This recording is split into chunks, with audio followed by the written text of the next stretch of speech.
is a part of the Ring of Fire, a spans an archipelago of 14,125 islands, with the 5 main islands being Hokkaido, Honshu, which is the mainland, Shikoku, Kyushu, and Okinawa.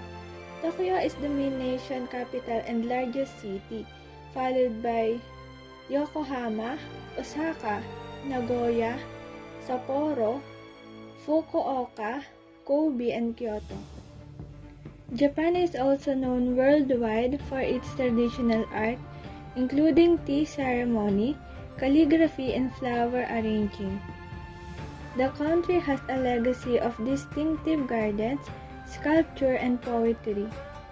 Japan is home to more than a dozen UNESCO World Heritage Sites, and it's the birthplace of sushi, one of the most famous culinary experts. The overlook in Japan's history. Japan's history is marked by several key phases. It began with the settlement of the Paleolithic people around 31,000 years ago, leading to the development of German culture 10,000 years ago.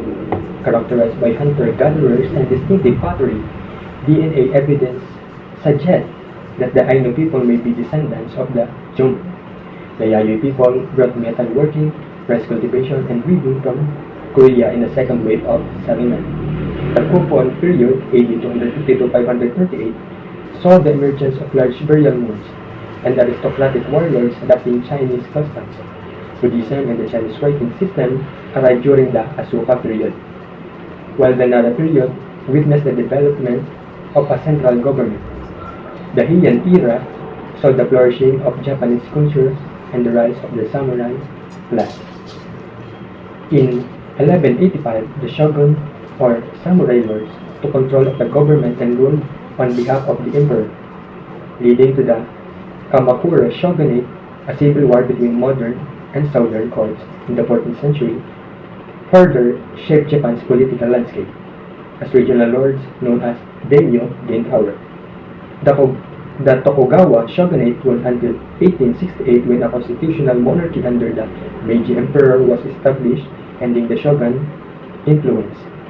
During World War I, Japan expanded its rule over Korea and northern China under the Showa Emperor Hirohito.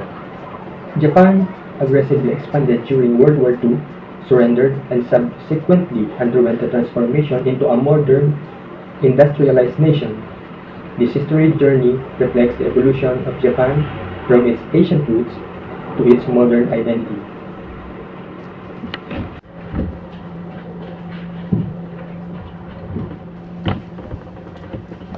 An overlook to Japan's history. Japan's history is marked by the several key phases. It began with the settlement of Paleolithic people around 35 years ago, leading to the development of the Jomon culture 10,000 years ago. Characterized by hunters, gatherers, and distinctive pottery, DNA evidence suggests that the Ainu people may be descendants of the Jomon. The Yayoi people brought metalworking, rice cultivation, and weaving from Korea in the second wave of settlement. The Kofun period, AD 250 to 538, saw the emergence of large burial mounds and aristocratic warlords adopting Chinese customs.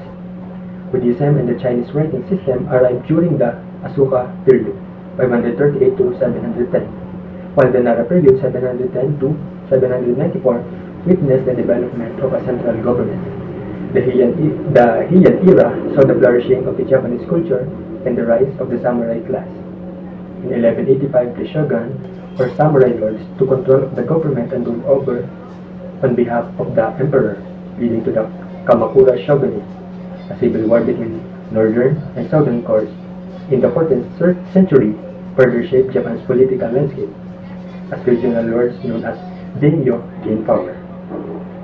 The Tokugawa shogunate ruled until 1868, when a constitutional monarchy under the Meiji Emperor was established, ending the shogun's influence.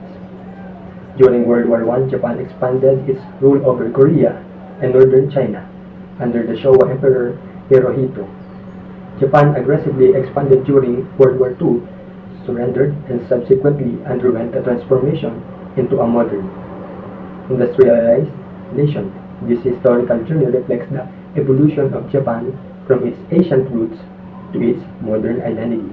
Japan's Prime Minister Shinzo Abe's Abenomics strategy, launched in 2013, aims to revive the economy by combining fiscal expansion, monetary easing, and structural reform.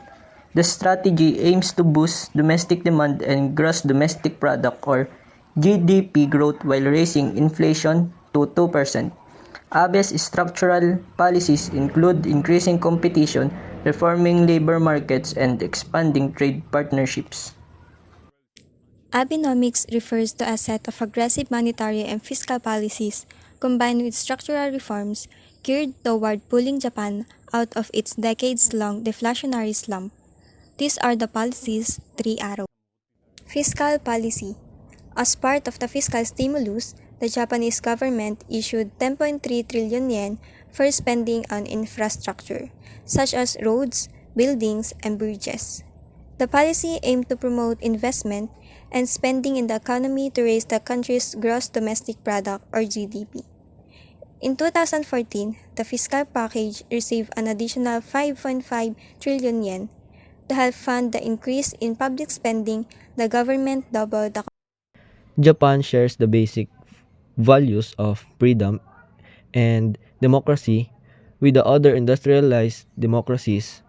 Japan and this nation have common interests in maintaining and developing the free trade and market economy system.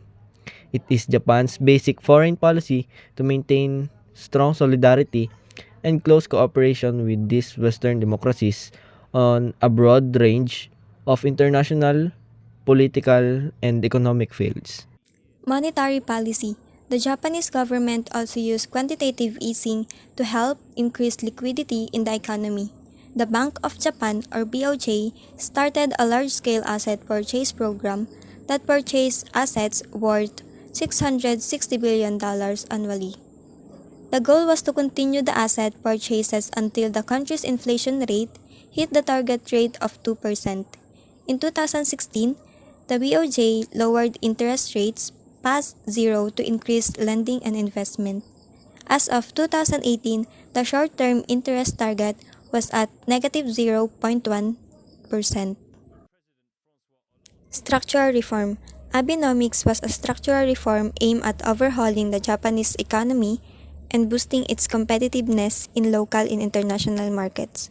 The main issue was labor shortage, with birth rates dropping by 6% and over a third of the population expected to lose between 2010 to 2060. Prime Minister Abe introduced Abenomics 2.0 to address this, aiming to increase birth rates, improve pensions, and social security for senior citizens. Over 2 trillion yen was spent on childcare and education, including free preschooling for low-income children. In addition, the Womenomics plan that the Japanese government worked aimed to increase female employment and management positions, resulting in a decrease in unemployment to below 3% for the first time in nearly 2 decades. In Japan, bowing is the most common greeting practice, symbolizing respect and gratitude. The correct way to bow is by bending your waist, keeping your back straight, looking down towards your feet, and keeping your hands intact by your side. Seiza, meaning correct sitting, is a formal and polite posture on tatami floors during ceremonies, rituals, and festivals. It involves knees together, straight back, buttocks resting on ankles, providing benefits like improved digestion and avoiding back pain. Furisode, meaning swinging leaves, are long-sleeved kimonos worn by unmarried women during coming-of-age ceremonies and weddings. There are 3 types of furisode: the kafurisode with short sleeves, the chofurisode with medium sleeves, and the furisode with sleeves almost reaching to the ground. A furisode is the most common furisode kimono type and is the most formal. The longer sleeves make the kimono more sophisticated. Here to discuss to you the issues in Japan.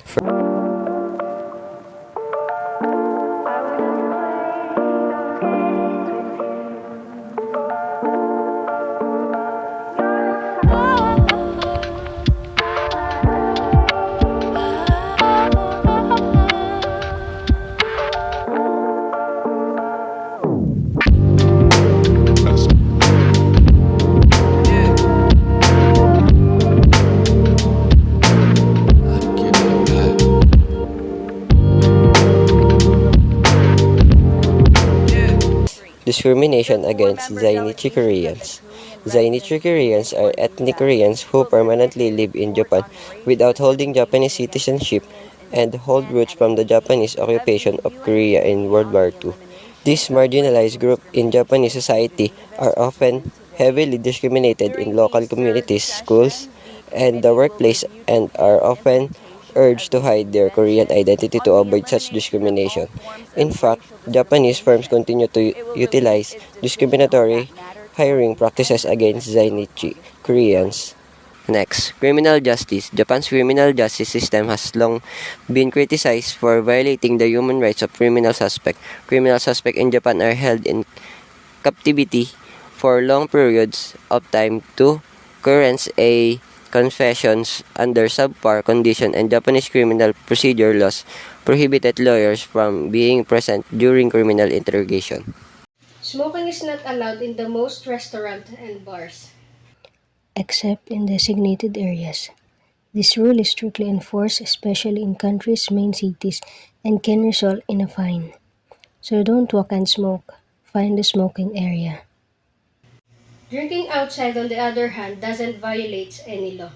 In fact, it's a part of the culture, especially during the Hanami season in spring when picnics under the cherry blossoms are common. However, while this might be the case, loud and boisterous behavior is not part of Japanese culture. So try to keep any outdoor partying under control. Tattoos. The issue of tattoos is a thorny one in Japan. Having a historical association with crime in Japan, many public swimming pools, public baths, hot spring resorts, and gyms prohibited entry to anyone with tattoos, even small ones. The rules are losing slightly, and some establishments will simply ask you to cover any tattoos up. There is zero tolerance on any drug-related crimes. Simply put, just don't do it. Be aware that cannabis is treated in the same way as other drugs. Possession of a small amount can lead to a prison sentence. So please don't bring cannabis into the country.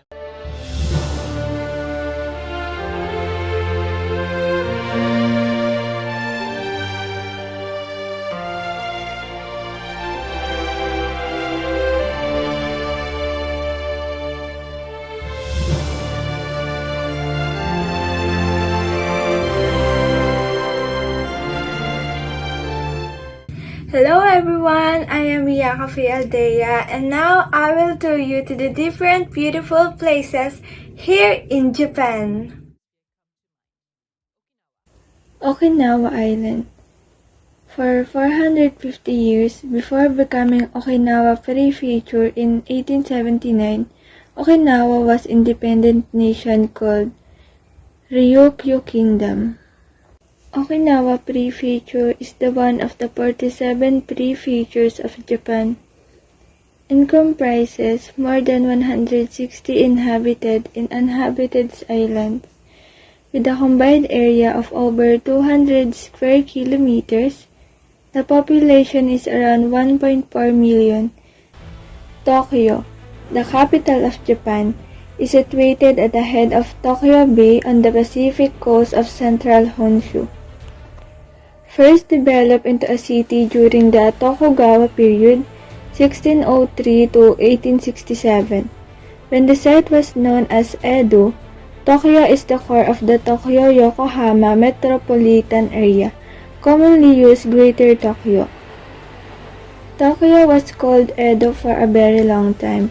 It's home to the world's busiest intersection. Tokyo is home to a robot hotel. There are anti-suicide lights in Tokyo Metro Station. You can purchase almost anything from a vending machine in Tokyo. Tokyo is famous for anime, electronics, manga, and video games.